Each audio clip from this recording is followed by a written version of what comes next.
Hola a todas y todos, un saludo muy especial. Gracias por acompañarnos en otro programa de nuestro Facebook Live. Como sabemos, ante el bloqueo mediático, estas son las maneras que tenemos para comunicarnos y sobre todo para tratar temas de coyuntura. Hay muchas preguntas, muchas inquietudes, especialmente sobre la ley económica urgente, con carácter económico urgente, que presentó el presidente de la República, el presidente Moreno, el 24 de mayo en su informe a la Nación. Esto ha causado mucha inquietud porque además hay ya muchísima especulación a través de la ley.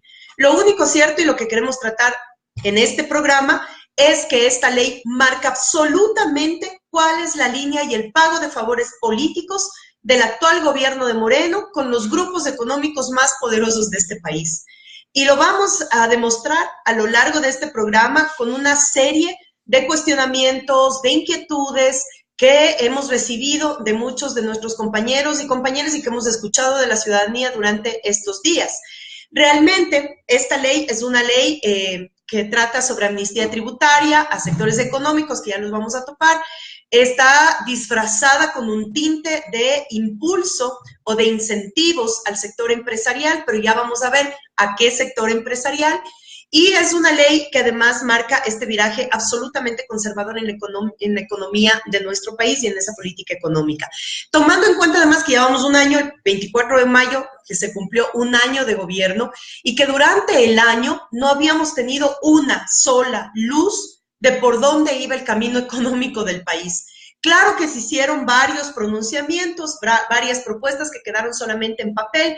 Recordemos ahí, bajar la masa de empleados públicos, la venta de aviones presidenciales, la venta de bienes, la venta de canales incautados, entre otros, que hasta ahora solamente ha sido una ficción y parte del show y del discurso presidencial.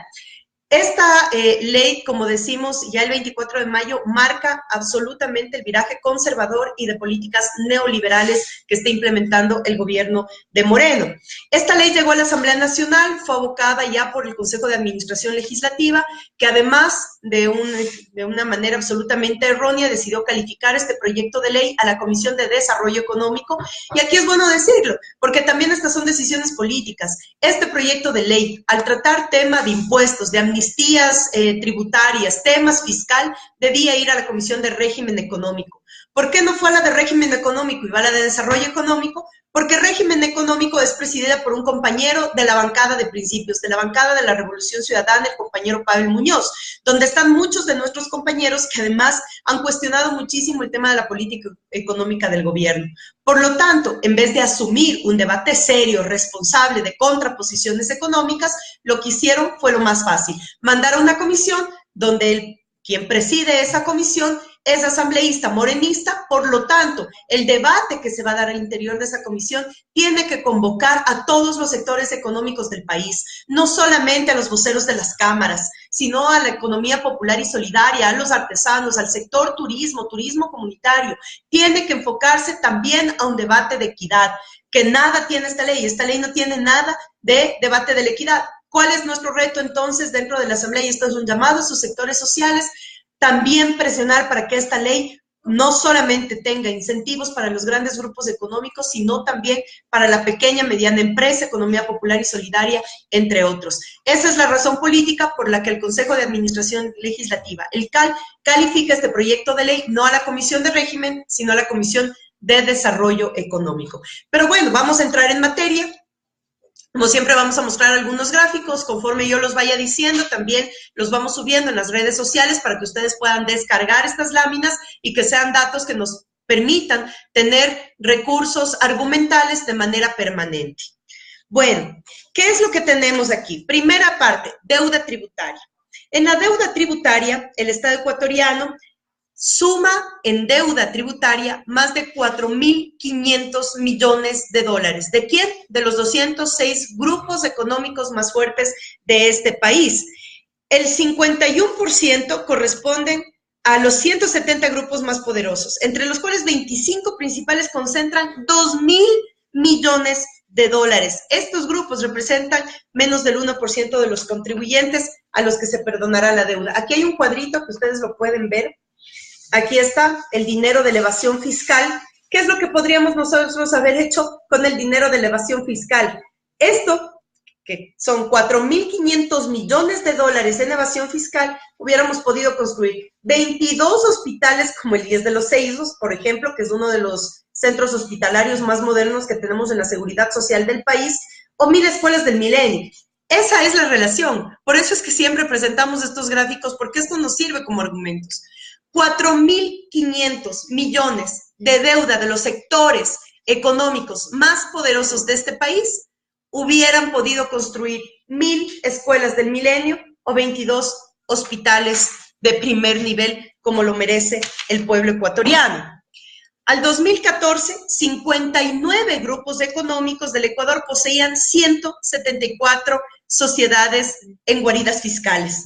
¿Recuerdan ustedes nuestra lucha contra los paraísos fiscales? Que no fue solamente una propuesta del gobierno de la Revolución Ciudadana, sino que además lo decidió el pueblo ecuatoriano en las urnas. En el último proceso electoral, cuando fuimos a la votación de asambleístas y de presidente y vicepresidente, también votamos en una consulta popular para rechazar las inversiones en paraísos fiscales. ¿Qué son los paraísos fiscales? Hagamos memoria, son guaridas donde no se reconoce ni se exige la legitimidad o la legalidad de los fondos que son depositados en estos paraísos fiscales. Por lo tanto, esos dineros de paraísos fiscales pueden venir de lavado de dinero, de narco, de redes de trata de personas, es decir, de cualquier tipo de delincuencia o de violaciones de derechos humanos, pueden estar yendo a esas cuentas de paraísos fiscales.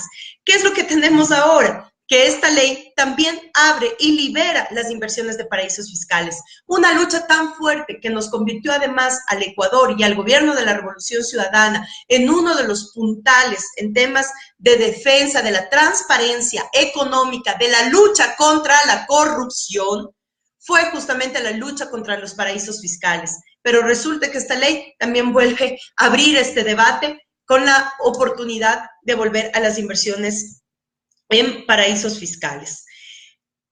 Aquí hay una suposición absolutamente falsa, que queremos también hacer referencia. Dicen que menos impuesto es más empleo. Esa es la relación que hacen las cámaras y los representantes de las cámaras para beneficiar al sector privado, que dice que mientras menos impuestos se cobre al sector privado, este va a estar en la capacidad de incrementar mayores plazas laborales.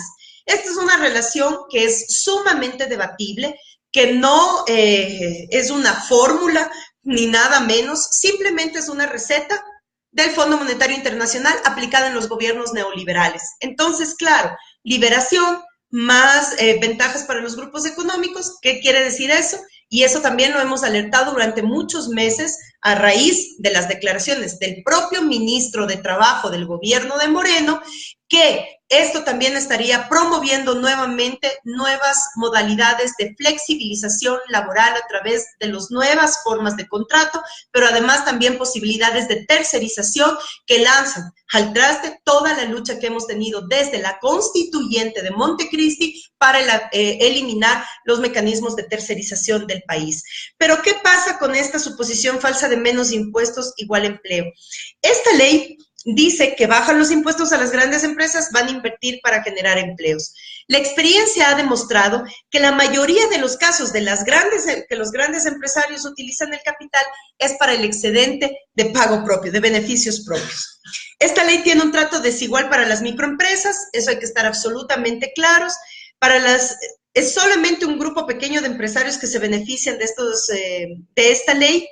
Y la mayoría de empresas son pequeñas y medianas. Aquí nosotros vamos a mostrar cuál es la distribución de las empresas en Ecuador según su tamaño.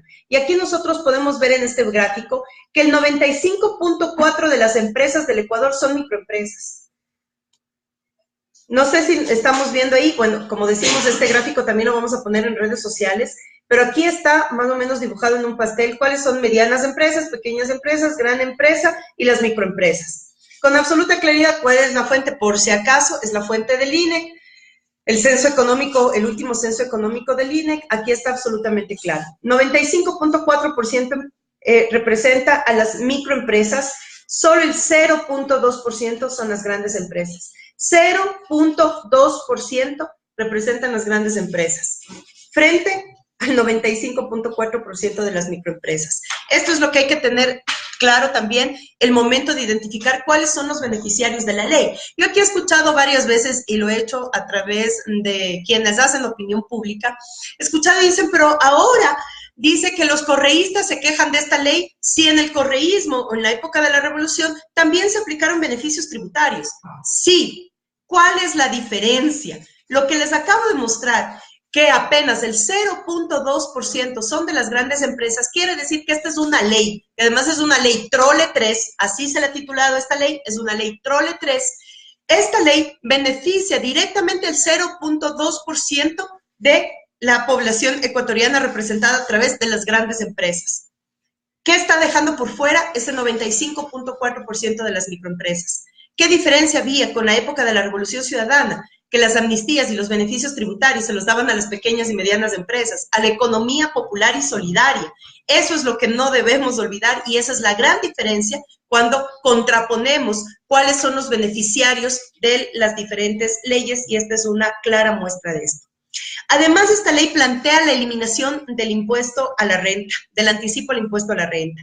El no pago del impuesto a la renta por 8 a 10 años para los empresarios que invierten en el país.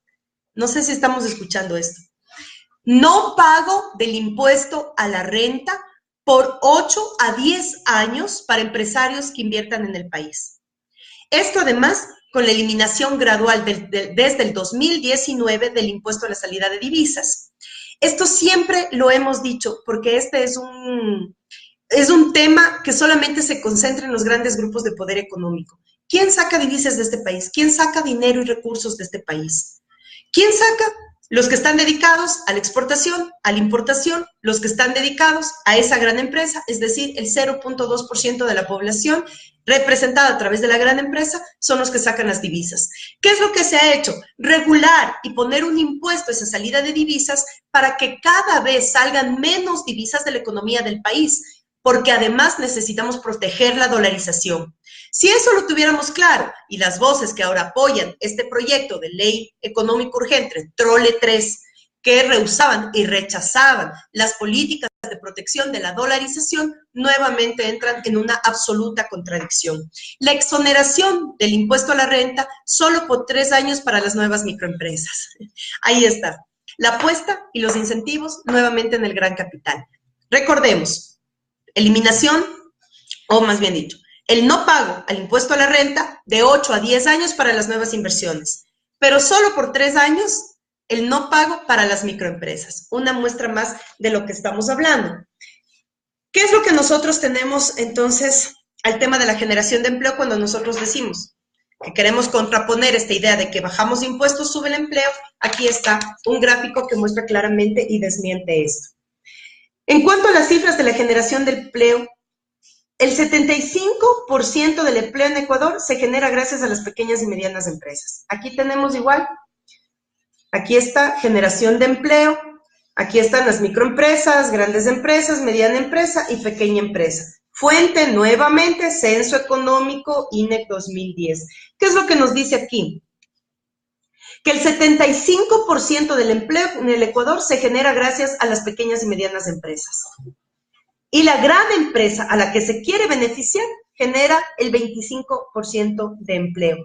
En la ley no se ponen condiciones de generación de nuevos puestos de empleo para conceder amnistías tributarias. Es decir, no es que se dice, a ver, empresa, si es que usted ya no va a pagar impuesto a la renta, si es que usted va a poder sacar su capital libremente porque ya no va a tener que pagar el impuesto a la salida de divisas, entonces usted tiene que generar más trabajo. Por lo tanto, por cada impuesto, por cada 1% de impuesto que usted deje de pagar, tiene que contratar a 10 personas. No, eso no lo está diciendo la ley. Por lo tanto, no tiene nada que ver con bajar el impuesto a las grandes empresas, que es el 0.2%, con la generación de empleo, cuando este 2% representa exclusivamente el 25% del empleo que se está dando a nivel empresarial. Entonces, eso rompe nuevamente una de las ideas que está tratando de posesionarse dentro de este proyecto de ley.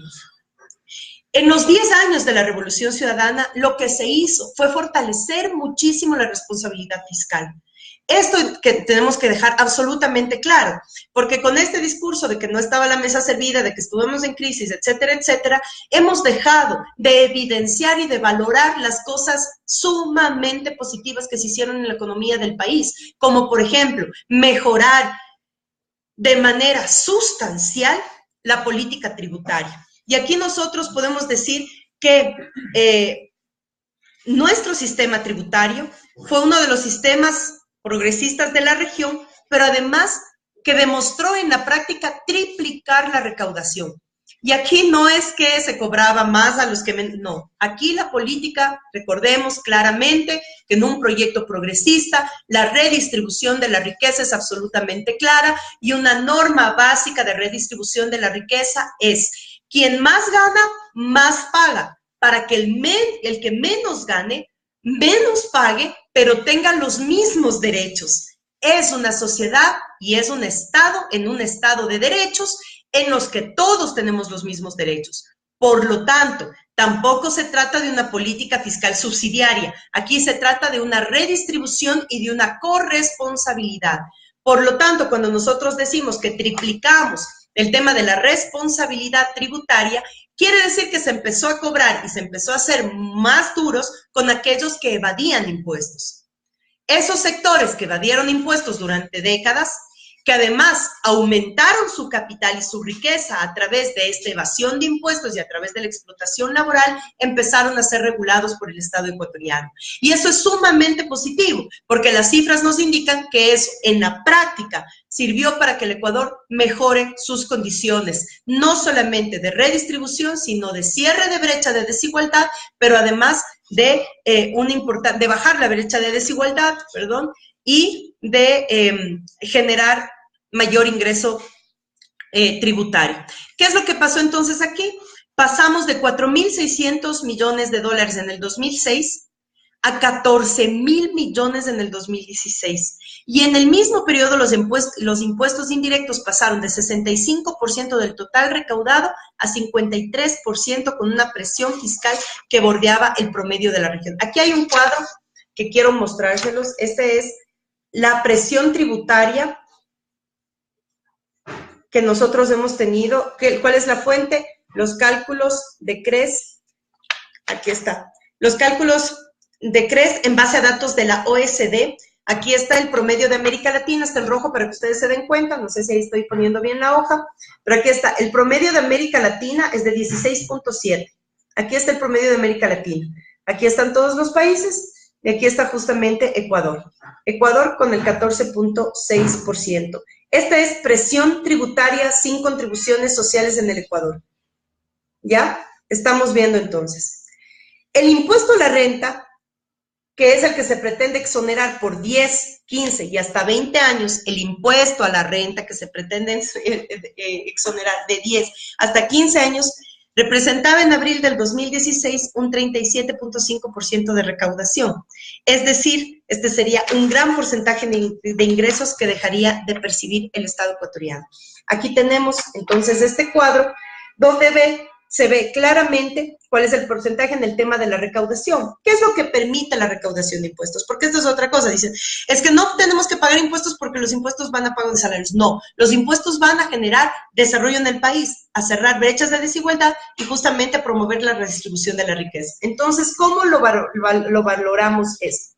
La recaudación de impuestos permite financiar las inversiones de infraestructura y servicios básicos como la salud, la educación, que son esenciales en los países de América Latina, que es además una de las formas de ir bajando la desigualdad social. Educación y salud, que además en nuestra Constitución establece como gratuita y universal.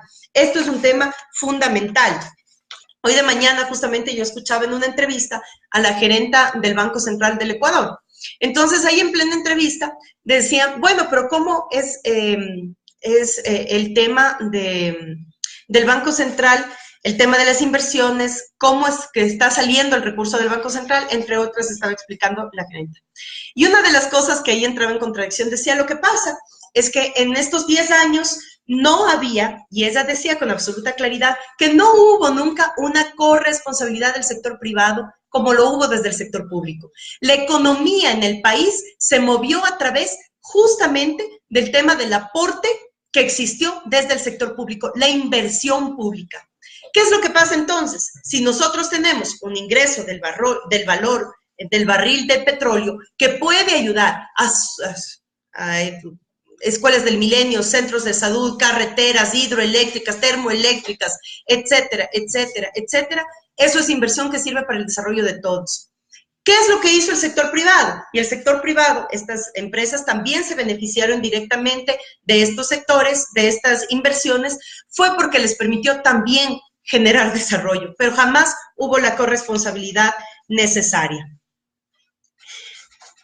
¿Qué es lo que estamos viendo aquí entonces? Que sin anticipo del impuesto a la renta, quede claro que el recorte es de más de 2.600 millones de dólares. 2.600 millones de dólares. ¿Esto quién sufrirá? Los ciudadanos. Los ciudadanos que acceden a los servicios públicos de educación, salud y seguridad. Una estimación rápida arrojaría que el despido del 10% de profesores, médicos, soldados o la reducción del 10% de su sueldo sería justamente el dejar de percibir en el Estado ecuatoriano 2.600 millones de dólares. Recordemos, el quitar el pago del impuesto a la renta representa al menos el despido del 10% de profesores, médicos y soldados o policía que están en el sistema de seguridad del Estado. La pregunta que cabe aquí entonces es cómo se va a compensar estos ingresos. Ya, dejamos de percibir esos ingresos, pero ¿cómo se compensa en los ingresos del Estado para que no se vean afectados los servicios que el Estado tiene la obligación de dar a la ciudadanía? Con el recorte fiscal esperado de 2.600 a 3.300 millones en gastos recurrentes contemplados en la ley, ¿cuál será entonces el impacto que tenga el Plan Nacional de Desarrollo Toda una Vida ofrecido por el presidente en la campaña? Eso fue también un tema que se inobservó dentro del informe a la Nación.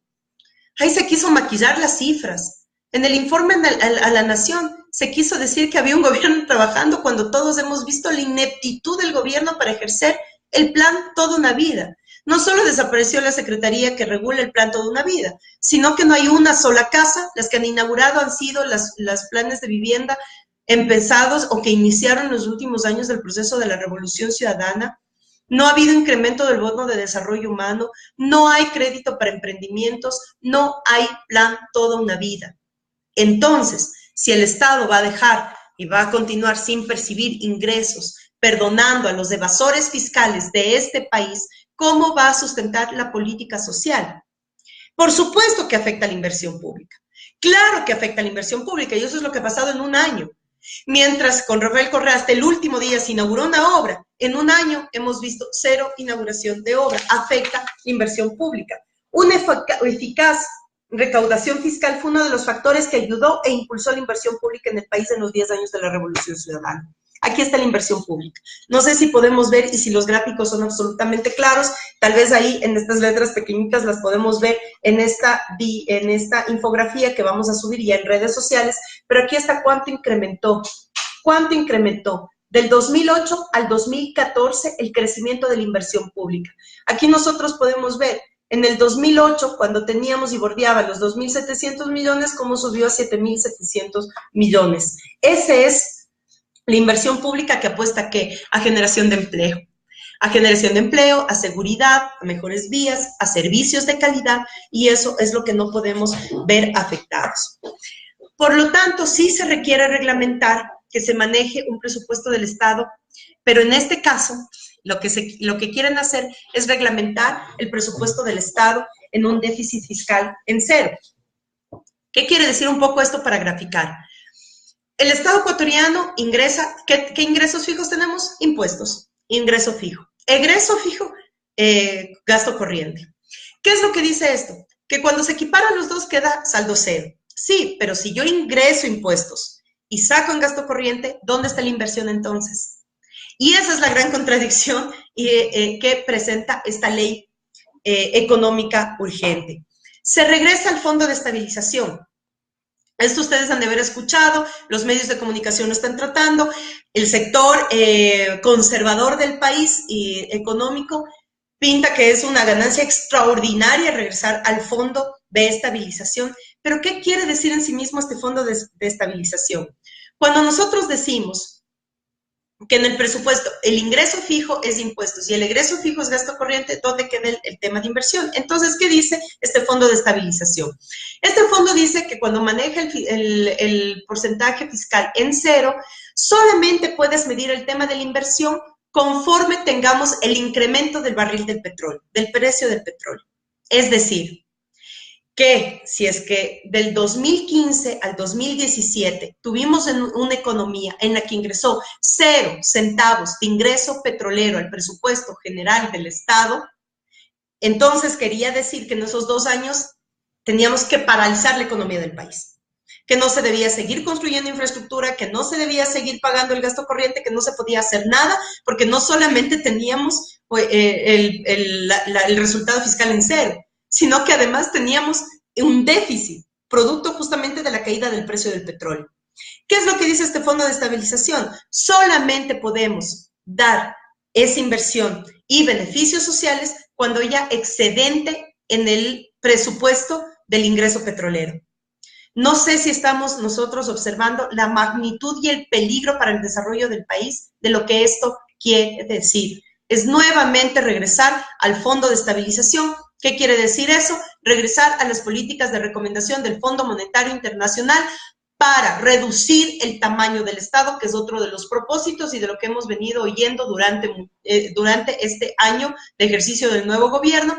Reducir el tamaño del Estado, ¿para qué? Para que el sector privado pase a ser responsable de lo que el Estado tiene que garantizar como derecho ciudadano. ¿Cuáles son los sectores más afectados? Educación, salud y seguridad. Cuando nosotros vemos las encuestas en el país, de las grandes preocupaciones que tiene la sociedad ecuatoriana, nos encontramos que la mayoría de los encuestados dice que sus prioridades son empleo, son economía y es seguridad. Sin embargo, la seguridad, y peor aún con la ineptitud del manejo de la frontera, de la problemática del frontera norte, que ha evidenciado nuevamente un tema de inseguridad para 16 millones de ecuatorianos, quiere decir entonces que estamos retornando a esas políticas donde no estamos desde el Estado ecuatoriano listos para enfrentar las necesidades de la sociedad, especialmente en cobertura de derechos. ¿Qué es lo que tiene esta ley también en perjuicio para los trabajadores?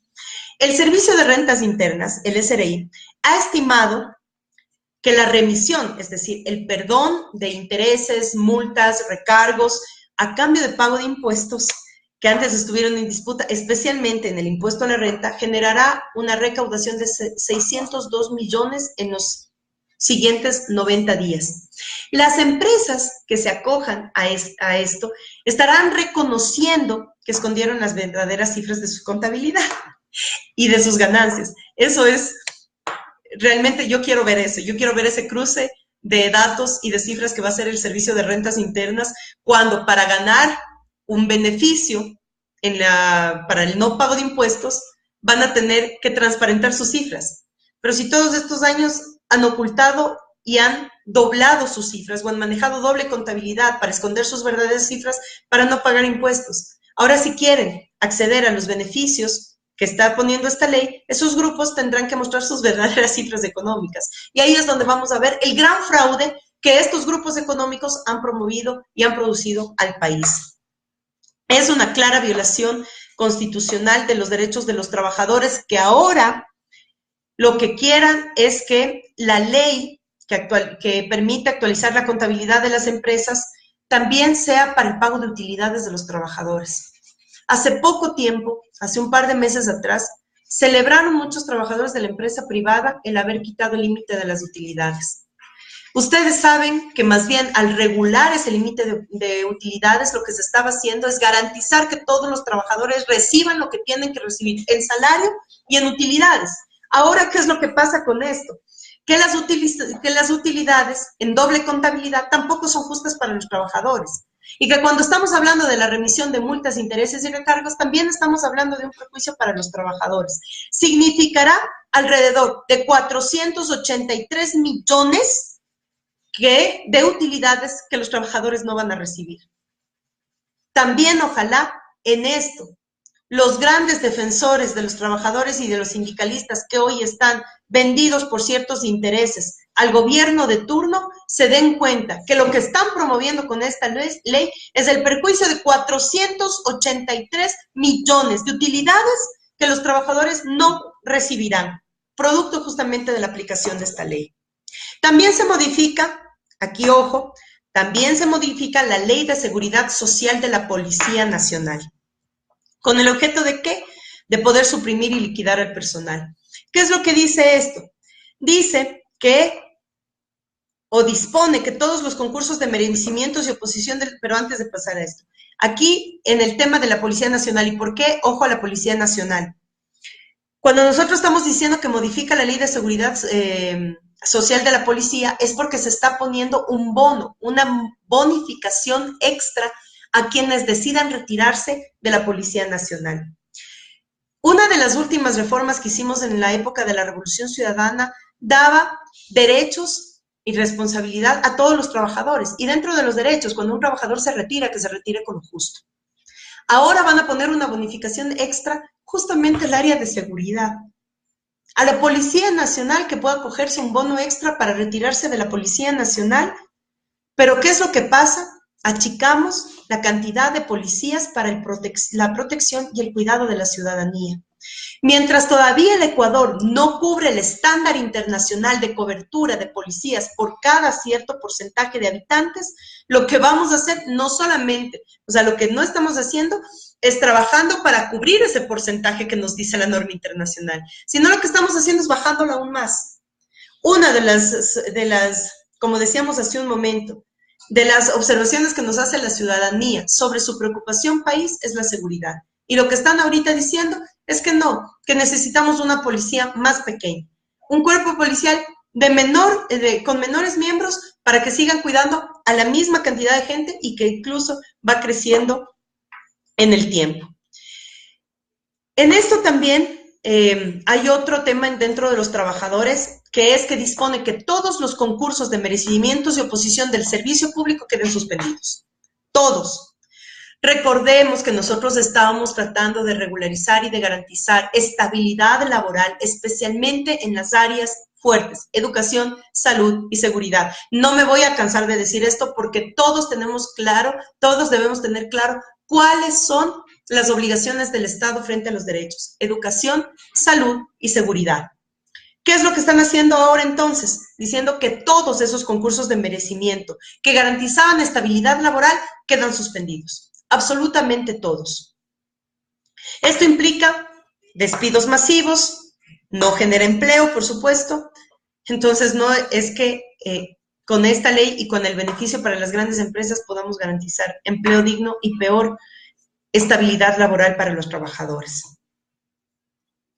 También se perdonan las deudas patronales del IES. Esto es cómico realmente, esto es cómico.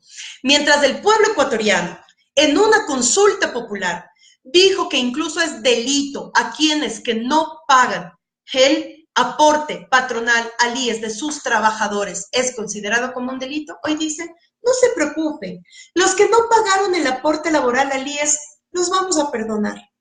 Ya no se preocupen, ya no van a tener deuda con el IES. Y sin embargo dicen que el IES está quebrando, que el IES no es sostenible, que el IES está en decadencia, que el IES está...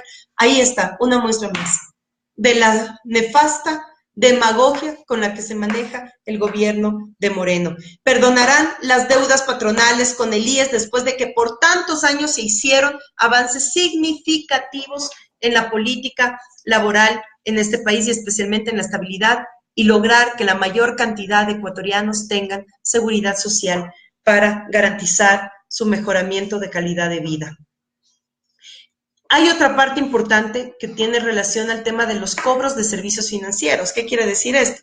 Cuando se aprobó la Ley de Reactivación Económica, la bancada de la Revolución Ciudadana incorporó y pidió incorporar una disposición legal de que se reduzcan las comisiones de servicios financieros. Entonces, lógico, esto es un tema de beneficio para la gran cantidad de ciudadanía y especialmente para los cuentaahorristas.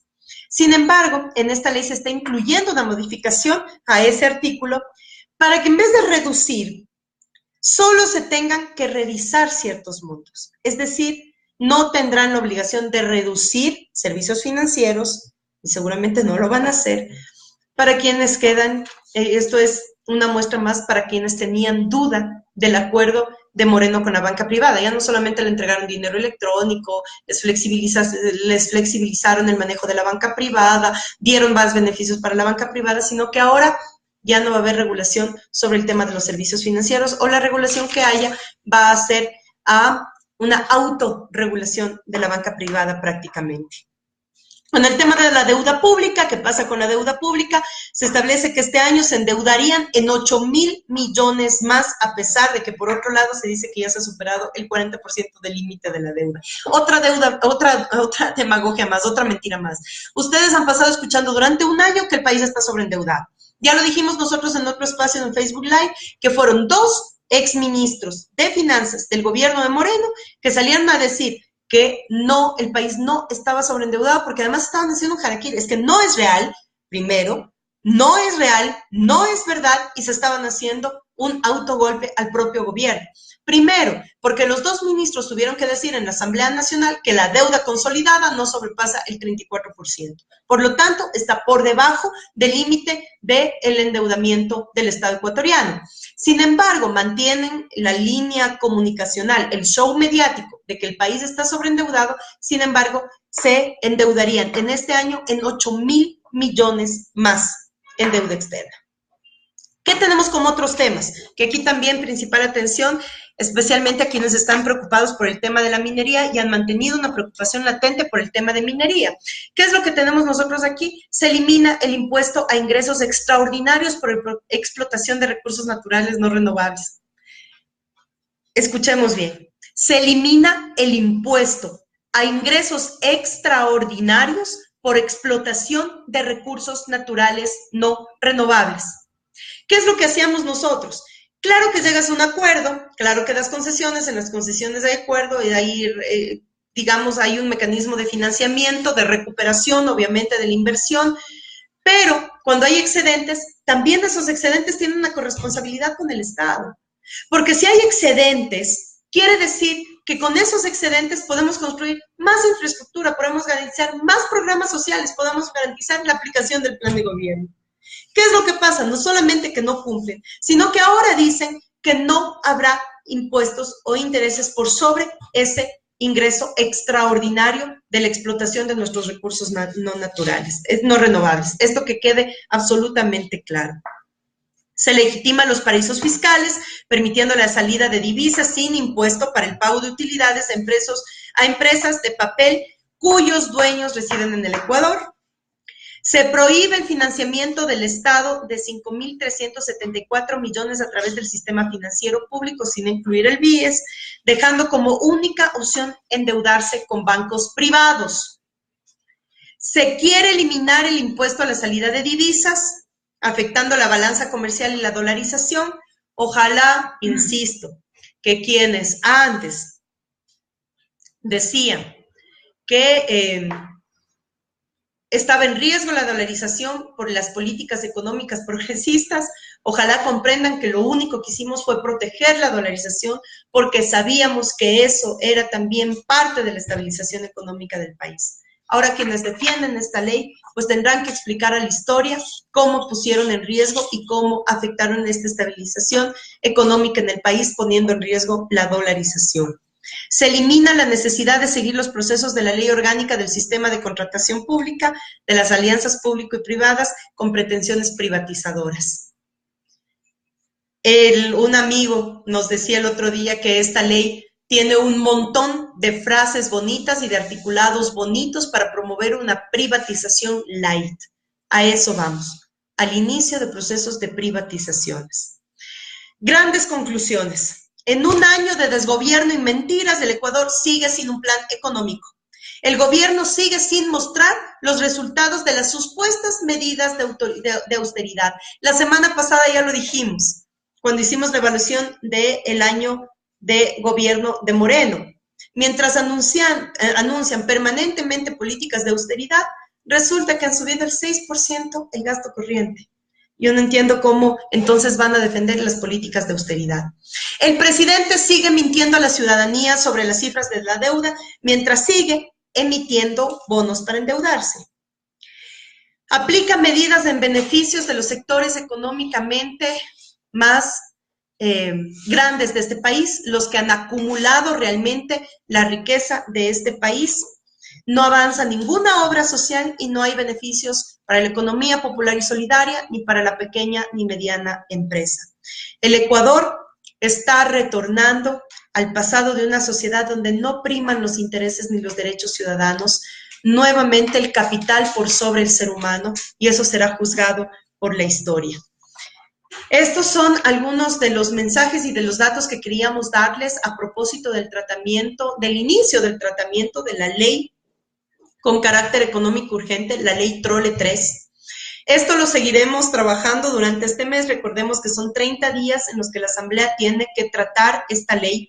En estas semanas se verán muchos cambios, se verán además muchos voceros, los principales interesados de esta ley, diciendo en los grandes medios de comunicación que esto es lo mejor que pudo pasarle al país. Obviamente, una de las reflexiones que siempre tenemos es que si aquellos que han estado o que han acumulado riqueza frente a la pobreza de la mayoría del pueblo ecuatoriano hablan de que esta política es beneficiosa, entonces solo eso debería sembrarnos una pequeña duda para empezar a reflexionar y empezar a informarnos de mejor manera. Queremos, como siempre, agradecer a todas y todos los que se conectan en este espacio de Facebook Live. Queremos dar algunos saludos de compañeros que nos han enviado sus mensajes. Desde Brooklyn, Nueva York, un abrazo muy grande a Luis Saco. Muchas gracias a nuestros migrantes. Recién, el día de ayer, me reuní con uno de nuestros representantes migrantes que está aquí en el país, que nos entregó ya las primeras 500 firmas en Estados Unidos, recogidas en Estados Unidos. Nos vino a aportar justamente los compañeros en el proceso de recolección de firmas. Alfonso Guamán, saludos desde Chimborazo. A Narcisa Ceballos, saludos desde Manabí, nuestra tierra Manaba querida.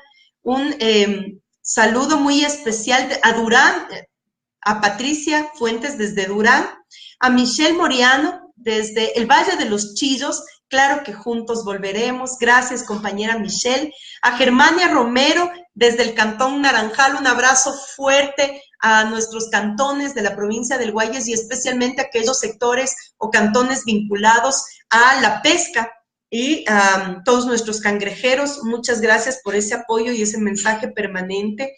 Saludos desde Orellana, un abrazo fuerte a Jorge Luis Ren, muchas gracias. Esperanza López desde Canadá, gracias compañeros del exterior. Realmente hemos tenido una activación importantísima de nuestros migrantes en cada rincón del planeta donde se encuentra un ecuatoriano. Hay una conciencia, hay un corazón, hay una esperanza. Abrazo fuerte a Patricio Jiménez desde Machala, un abrazo muy fuerte a todos los que nos están, a Carola Fayeta, muchas gracias también. Claro que seguimos en la lucha. Luis Ortega, adelante compañeros, claro que sí. Aquí vamos a seguir nosotros informando a la gente, dando argumentos, dando cifras.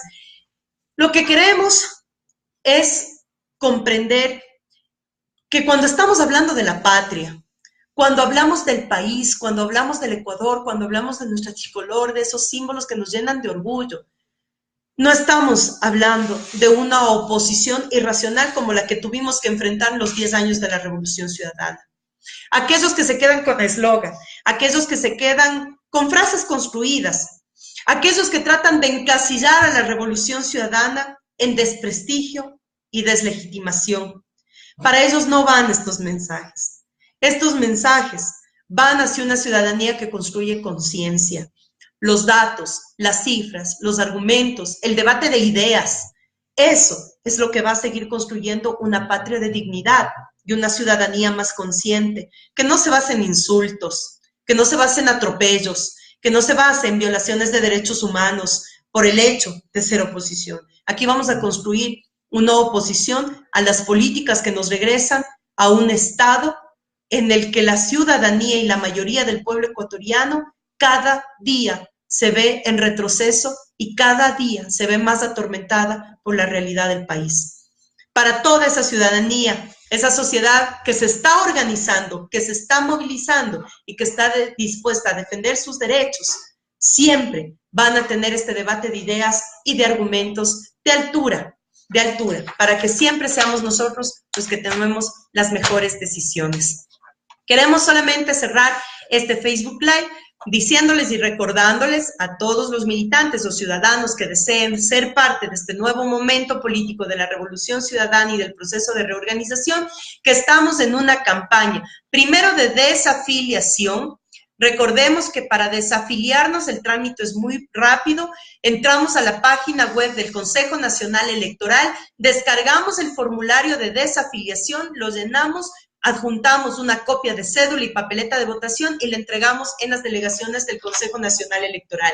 Tenemos que primero desafiliarnos de cualquier fuerza política en la que hayamos estado afiliados para poder firmar en los formularios para la inscripción del movimiento Acuerdo Nacional por la Revolución Ciudadana. Así que recordemos eso, compañeras y compañeros, ustedes van a encontrar puntos de recolección de firmas en todo el territorio ecuatoriano. En redes sociales permanentemente estamos informando sobre los puntos de recolección de firmas y sobre los contactos en cada provincia para que quien esté interesado pueda ser parte como militante fundador y como parte de este proceso de reorganización social y popular. Por eso es que les recordamos nuevamente nuestras redes sociales oficiales. En Facebook, Ecuador Revolución, y en Twitter, @EcuadorRC. Aquí están nuestras redes oficiales para que ustedes puedan conseguir toda la información necesaria respecto a este proyecto político, a este proyecto de la Revolución Ciudadana. Un abrazo muy fuerte a todas y todos ustedes.